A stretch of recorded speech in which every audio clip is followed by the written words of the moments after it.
welcome to my YouTube channel Annapurna classes with Angad Gupta. आज हम human physiology का पहला वीडियो लेकर आए हैं। ऐसे ही अब हमारे वीडियो ह्यूमन फिजियोलॉजी और जेनेटिक्स दोनों के चलते रहेंगे। फिलहाल जेनेटिक्स के हमने एक मोनोहाइब्रिड क्रॉस टर्मिनोलॉजी की दो test, monohybrid cross, dihybrid cross और टेस्ट क्रॉस और बैक क्रॉस के साथ साथ हमने 60 वीडियो में होमोजाइगस और हेटेरोजाइगस को समझाया है। अब आज से हम उम्मीद रखते हैं कि प्रतिदिन 2 वीडियो अपलोड कर सकें ताकि कम समय में आप लोग अच्छे से पढ़ सकें। तो आज हम ह्यूमन फिजियोलॉजी स्टार्ट कर रहे हैं। ह्यूमन फिजियोलॉजी में पहले हम बेसिक्स ऑफ ह्यूमन बॉडी पढ़ेंगे। मानव की बॉडी कैसी होती है हम इसके बारे में अध्ययन करेंगे। इसके बाद हम इसके सभी जितने भी सिस्टम्स हैं, चाहे वो डाइजेस्टिव सिस्टम हो, रेस्पिरेटरी सिस्टम हो, नर्वस सिस्टम हो, सर्कुलेटरी सिस्टम हो, इन सभी का, चाहे एंडोक्राइनोलॉजी हो, इन सभी का हम स्टडी करेंगे। आज हम ह्यूमन बॉडी की human basics of human body में इसमें हम देखते हैं जो मानव की बॉडी होती है, जो हम सबकी एक बॉडी है, just like a hollow drum, एक खाली ड्रम के समान होती है। अगर मैं एक ड्रम बनाऊं, अपनी बॉडी का स्ट्रक्चर बनाऊं, देख रहे हैं एक ड्रम ऐसा होता है।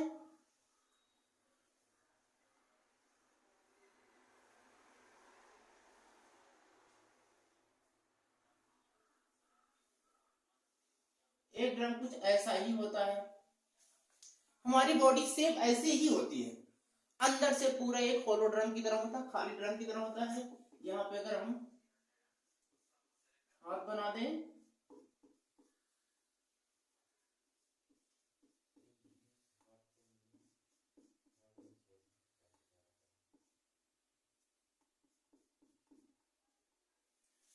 तो ऐसा दिखता है। और ये जो होता है, ये होलो ड्रम्स हमारे ये नेक टू लेकर थाइसिस तक के बीच का जो स्ट्रक्चर हमने बनाया है, और इसके ऊपर होता है हेड।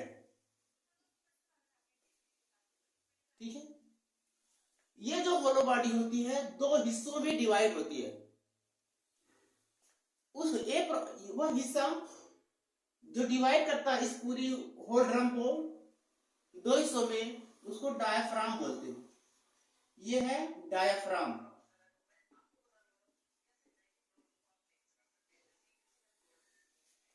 डायाफ्राम ड्रम को, इस कैविटी को, और ये जो अंदर की पूरी कैविटी है, हमने होलोड्राम बोला। होलोड्राम का मतलब होता है ये सीलोमी कैविटी।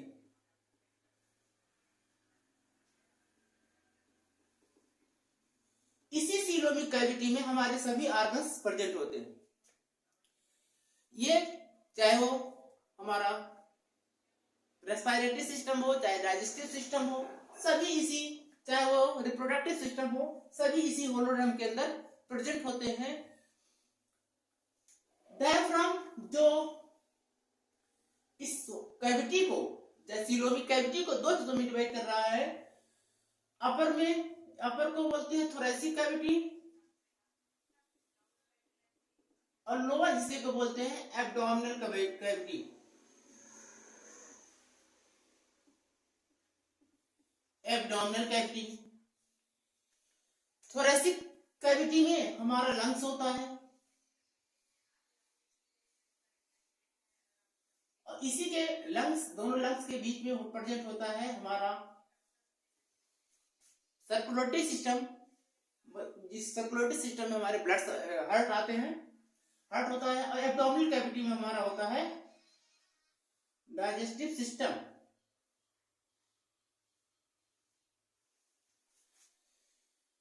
तो इस हिसाब से हम क्या देख रहे हैं, अब रेस्पिरेटरी सिस्टम थोरैसिक कैविटी में प्रेजेंट है, डाइजेस्टिव सिस्टम हमारा एब्डोमिनल कैविटी में प्रेजेंट है। अब हम इन डाइजेस्टिव सिस्टम और सर्कुलेटरी सिस्टम साथ साथ में रेस्पिरेटरी सिस्टम के बारे में ब्रीफली स्टडी करेंगे। फिर आगे की क्लास में हम एडवांसली पढ़ेंगे।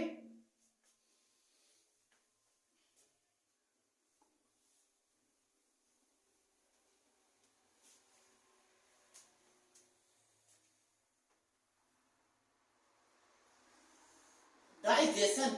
What is digestion? Digestion is a process in which complex molecule convert into their simpler form.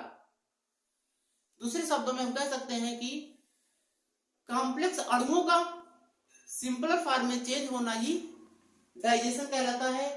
Digestion का ओनली केवल काम होता है कि जो पॉलीमर होते हैं उसको मोनोमर में चेंज कर देना। डाइजेशन में क्या होता है,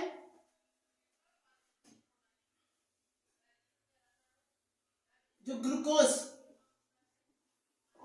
ग्लूकोज एक सिंपलर फॉर्म है, जबकि स्टार्च जो है कॉम्प्लेक्स फॉर्म है या पॉलीमर है। ये चेंज हो जाता है ग्लूकोज में, जो कि सिंपलर फॉर्म होता है या मोनोमर यूनिट होती है। मोनोमर यूनिट होती है इसकी कार्बोहाइड्रेट की। ये स्टार्च क्या है, एक कार्बोहाइड्रेट है।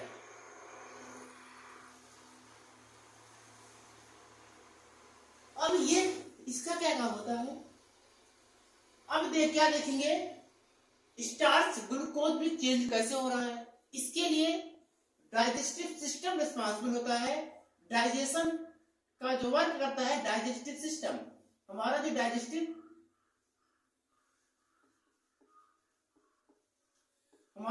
डाइजेस्टिव सिस्टम है मेनली 2 कंपोनेंट से मिलकर का बना होता है। एक तो हमारे organs, mouth, pharynx, oesophagus, stomach, intestine, ये सब हमारे क्या आते हैं, एलिमेंट्री कैनाल होती है।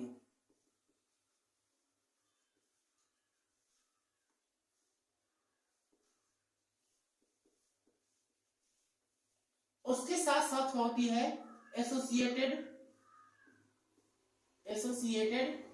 ग्लैंड होती है। पहला कंपोनेंट एलिमेंट्री कैनाल हुआ, दूसरा एसोसिएटेड ग्लैंड्स। ये जब स्टार्च ग्लूकोज में कन्वर्ट होता तो ऐसे नहीं है कि जिस ऑर्गन के पास जाना चाहे चला जा सकता है, नहीं, ये जाके ब्लड में मिक्स हो जाता है और ब्लड क्या करती है, इसको ट्रांसपोर्ट कर देती है अदर सेल्स को। अगर हम एक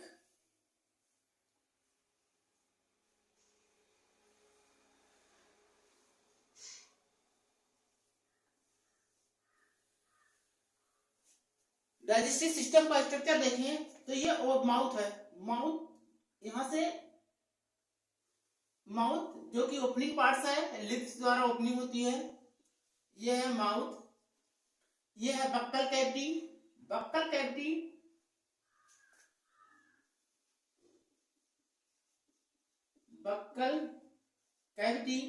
नोजल ओपनिंग भी हम इसमें देख रहे हैं।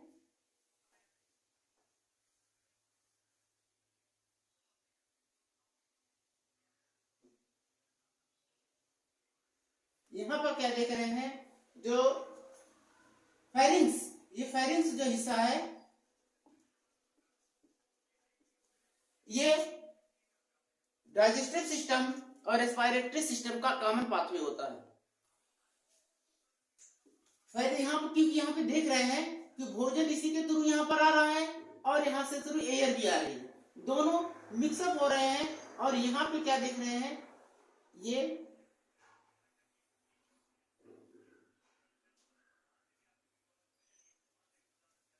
यहाँ पे ट्रेकिया बन जाता है, लंग्स।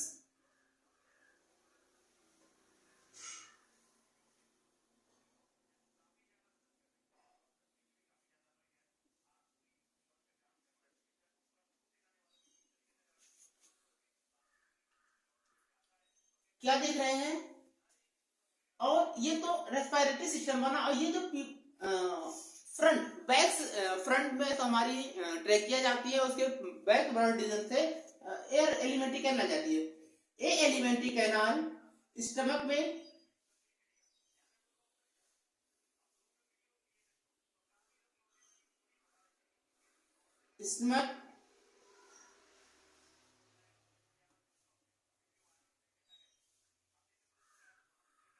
इंटेस्टाइन होते हुए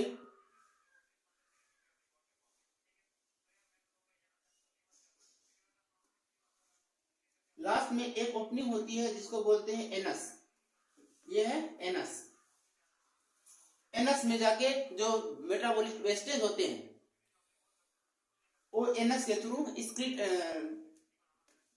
बाहर कर दिए जाते हैं। एनस के थ्रू में क्या देख रहे हैं कि एक ओपनिंग ये है माउथ की, दूसरी ओपनिंग है एनस की। इसके अलावा एलिमेंट्री कैनाल में कोई ओपनिंग नहीं है। इस कारण इसे कंप्लीट डाइजेस्टिव सिस्टम कहा जाता है। क्योंकि जो डाइजेस्टिव सिस्टम होता है 2 टाइप्स का होता है, कंप्लीट और इनकम्प्लीट। कंप्लीट में 2 ओपनिंग होती है, माउथ और एनस। एक के थ्रू फूड एंट्री करता है और वेस्टेज होता है दूसरे के थ्रू वापस जाता है, बाहर निकल जाता है। लेकिन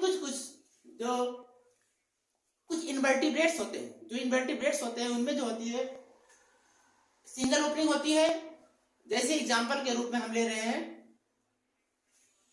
कि अगर एक ही ओपनिंग होती है तो उसमें क्या होता है,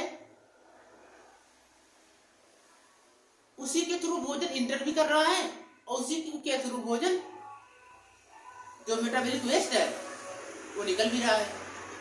ऐसे सिस्टम जिसमें केवल एक ही ओपनिंग होती है उसको इनकम्प्लीट, और जिसमें 2 ओपनिंग होती है माउथ और एनस दोनों प्रेजेंट होता है उसको कंप्लीट डाइजेस्टिव सिस्टम कहते हैं। अब ये ग्लूकोज डाइजेस्टिव सिस्टम में क्या काम करता है, glucose plus oxygen. Oxygen digestive system से गया ग्लूकोज और ऑक्सीजन जो गया है रेस्पिरेटरी सिस्टम से, ये दोनों मिलकर एटीपी बनाते हैं प्लस CO2 बनाते हैं। अब एक ग्लूकोज बना, क्या हुआ, भोजन इंटर किया और कुछ सेलिवरी ग्लैंड्स होती है, यहाँ पर कुछ ग्लैंड्स जो हमने लिखा एसोसिएटेड ग्लैंड लिखा है। सेलिवरी ग्लैंड्स अपना सलाइवा सिक्रीट करती है, भोजन को डाइजेशन करने में हेल्प करती है।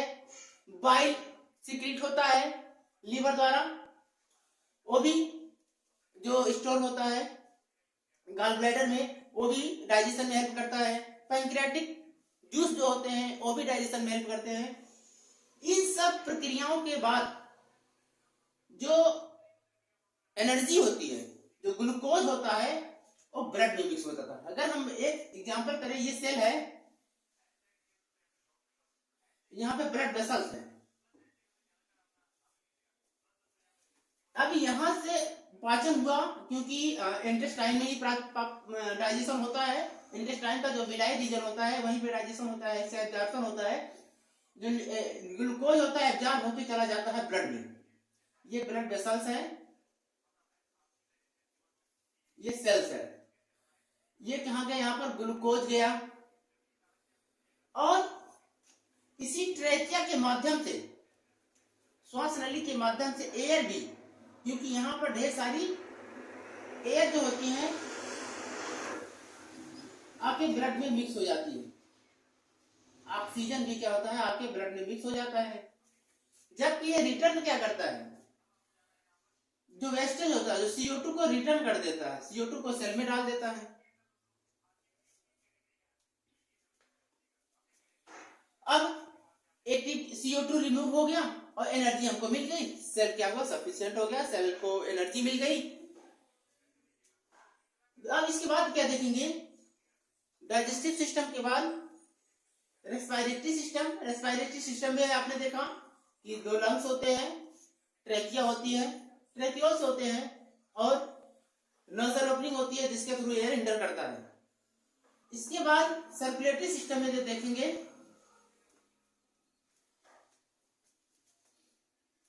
सर्कुलेटरी सिस्टम के जो कंपोनेंट्स होते हैं, सर्कुलेटरी सिस्टम के जो कंपोनेंट्स होते हैं,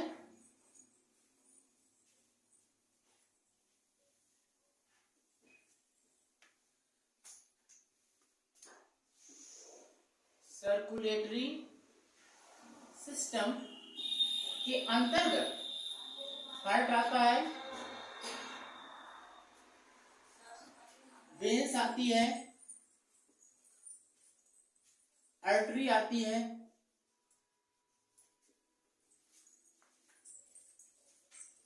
आर्टरी, वेंस। आर्टरी और वेंस तो है पूरे बॉडी में डिस्ट्रीब्यूटेड होती हैं। आर्टरी क्या करती है, ब्लड को, ब्लड का ऑक्सीजनेटेड ब्लड को हार्ट से दूर ले जाती है, अवे टू हार्ट। जबकि जो वेंस होता है ये क्या करती है, वापस लाती है, रिटर्न करती है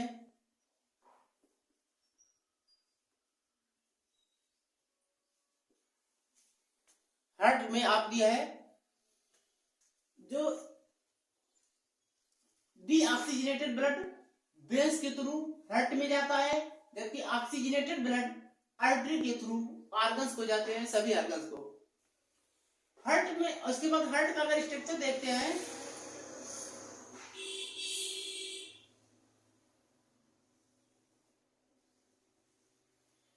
हार्ट में कुल 4 चैम्बर होते हैं, क्योंकि हम ह्यूमन फिजियोलॉजी पढ़ रहे हैं।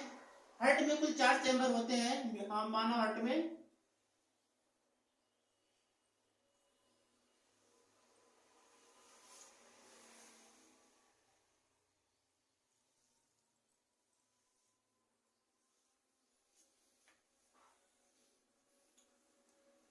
देखिए, ये राइट आर्किल बोलते हैं इसको, right auricle, right ventricle, left auricle, left. ये राइट कैसे होता है, क्योंकि ये जो मैंने स्ट्रक्चर बनाया है आपके सामने वाले व्यक्ति का बनाया। जैसे मेरा राइट क्या है, ये राइट है। राइट का मतलब होता है, ये देखिए इस तरह हमने क्या देखा, ये राइट ही है। लेकिन अगर तुम अपनी तरफ से देखोगे तो ये तुम्हारा क्या हो जाएगा, राइट ये हो जाएगा। लेकिन ऐसा नहीं होता, तुम एक सामने वाले व्यक्ति को देख रहे हो, सामने वाले में क्या देख रहे हैं, ये राइट है तो हमने ये राइट लिखा, ये लेफ्ट है तो हमने ये लेफ्ट लिखा। जो डीऑक्सीजनेटेड ब्लड होता है, जो डीऑक्सीजनेटेड होता है वेना केवा के थ्रू सभी ऑर्गन से,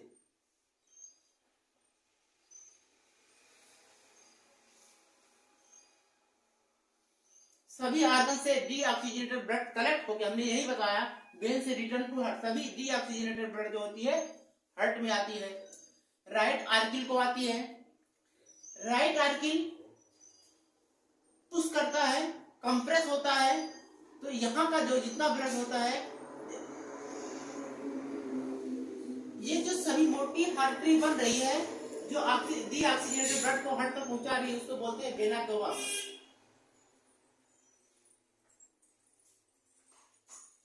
वेना केवा। और नीचे वाली हार्ट वेंस को बोलते हैं इंफीरियर वेना केवा। और ऊपर से जो आती है, मतलब ये जो ऊपर से जाती है, इसको बोलते हैं सुपीरियर वेना केवा।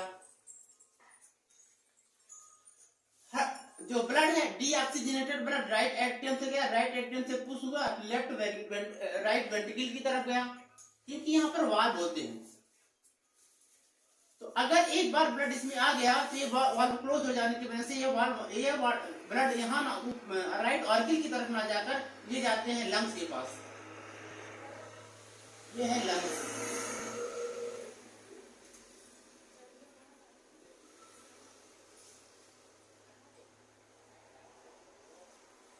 ये जाते हैं लंग्स के पास। लंग्स पे इनको ऑक्सीजन मिल जाता है। ऑक्सीजन मिलने के बाद ये दोबारा आते हैं लेफ्ट ऑर्किल के पास। लेफ्ट ऑर्किल के पास ऑक्सीजनेटेड ब्लड आता है, जो हमने कहा आर्टरीज क्या है, अवे टू हार्ट। अब इसको बोलते हैं, ये एओर्टा के थ्रू ब्लड आ गया लेफ्ट आर्किल में। लेफ्ट आर्किल से ब्लड पंप होता है, लेफ्ट वेंट्रिकल में जाता है, फिर लेफ्ट वेंट्रिकल से जब पंप होता है एओर्टा के थ्रू सभी ऑर्गन्स आ गए। मान लीजिए सभी ऑर्गन्स है, x, A, B, C, D, ये सभी ऑर्गन्स है। यहां पे क्या देख रहे हैं, जो एओर्टा है धीरे धीरे आर्टरीज में कन्वर्ट हो जाती है, ये आर्टरीज में कन्वर्ट हो जाती है।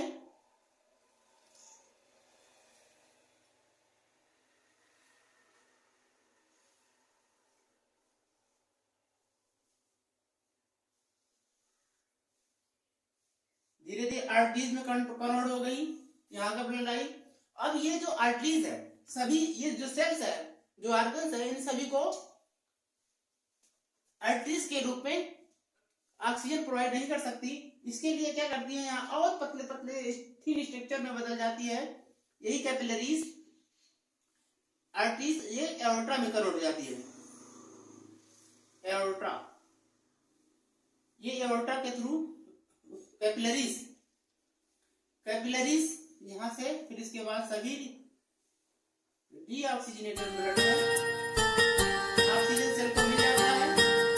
ऑक्सीजन सेल को जब मिल जाता है उसके बाद फिर डीऑक्सीजनेटेड ब्लड, लेस O2 या डीऑक्सीजनेटेड जो इसमें CO2 कंटेंट ज्यादा होता है, फिर ये डीऑक्सीजनेटेड ब्लड में जाती है, हार्ट में जाती है। हार्ट में फिर ये प्रोसेस चलती रहती है। इस हिसाब से क्या देख रहे हैं, यहाँ पर हमने इससे पहले हम ग्लूकोज का ट्रांसपोर्टेशन बताया कि ये जाकर कैसे ब्लड में मिलता है।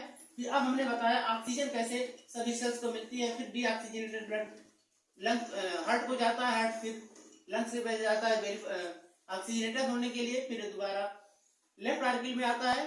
इस हिसाब से क्या देख रहे हैं, इन दोनों प्रक्रिया के थ्रू एटीपी जनरेट होती है, सेल को एनर्जी मिल जाती है। और आपको पता है सेल को एनर्जी मिल जाती है, इसका मतलब आपको पता है कि एनर्जी कभी भी डिस्ट्रॉय नहीं होती। जो हम एक्टिविटी करते हैं उसमें एनर्जी कंज्यूम कर ली जाती है, एक फॉर्म से दूसरे फॉर्म में ट्रांसफर हो जाती है, बट कभी भी समाप्त नहीं होती। कहा गया है कि energy not be destroyed, it can change into one form to another forms. इसके बाद ये हुआ, इसके बाद आता है सर्कुलेटरी सिस्टम।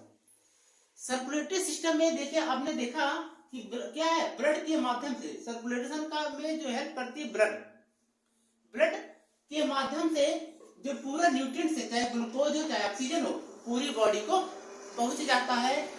ये हमारा, इसके बाद हमारा जो बेसिक ह्यूमन बॉडी होती है बेसिकली नहीं होती है। इसके अलावा नर्वस सिस्टम, एंडोक्राइनोलॉजी भी होती है, एंडोक्राइनोलॉजी। उसके बाद हम देखेंगे कि अब हम इसके बाद पहले दूसरे जो सेकंड लेक्चर में हम देखेंगे कि डाइजेशन क्या होता है, डाइजेशन कैसे होता है, डाइजेशन के टाइप्स क्या होते हैं, और उसमें जो ऑर्गन्स होते हैं उनका स्ट्रक्चर क्या होता है, इन सभी के बारे में डिटेल स्टडी करेंगे। इस वीडियो में हमने क्या बताया कि ह्यूमन का जो बॉडी होती है एक होल ड्रम के समान होती है।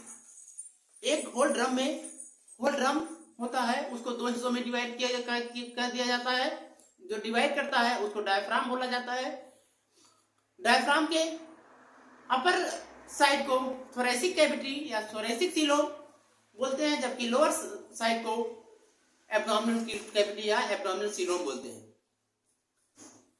थोरेसिक कैविटी में हमारा रेस्पिरेटरी सिस्टम और सर्कुलेटरी सिस्टम प्रेजेंट होता है, जिसमें हमने बताया है कि लंग्स और हार्ट आता है।